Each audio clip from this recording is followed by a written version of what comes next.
How cold is not enough. Konnichiwa minasan. Welcome to the first video in a new JLPT N5 grammar series here on the Easy to Learn Japanese channel. My name is Shaden and I'll be teaching you all the grammar you need to pass the JLPT N5 exam, starting from the basics. In the first lesson, we will be focusing on one of the most essential parts of the Japanese sentence, and that's the words des and da. So what exactly are we talking about here with des and da? To put it most simply, these are the Japanese equivalent of the English words is, am, and are. Now, one crucial piece of information we need to cover first, before moving on, is that Japanese has varying levels of politeness, and because of this, the way we speak changes depending on context and the person we are speaking to. With that in mind, when we are in a situation where we would want to speak politely, such as with someone we don't know or someone who is very important, we would use the word des to represent is, am, and are.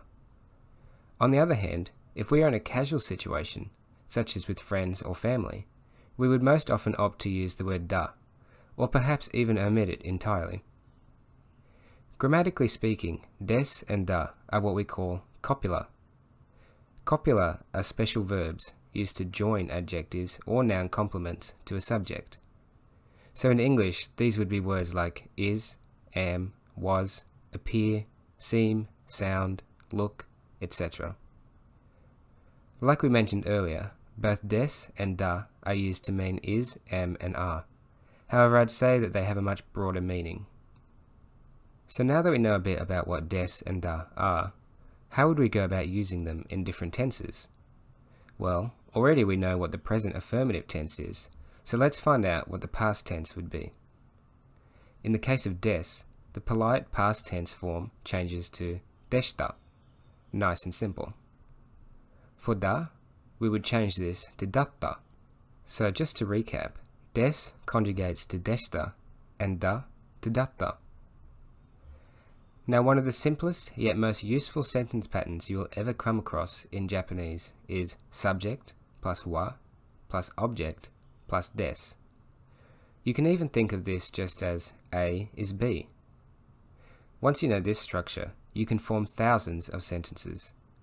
You can even substitute des for any of the conjugations we discussed before. In saying that, let's take a look at some examples. So for our first example, quite a famous one actually, is kore wa pen desu. This is a pen. As we can see, this directly follows the sentence structure we saw earlier, A being this and B being the pen. In the next example, kare no namae wa John desu. His name is John. We can see through this example we can also introduce ourselves or others depending on the subject. Example 3. Watashi wa Australiajin da. I am Australian.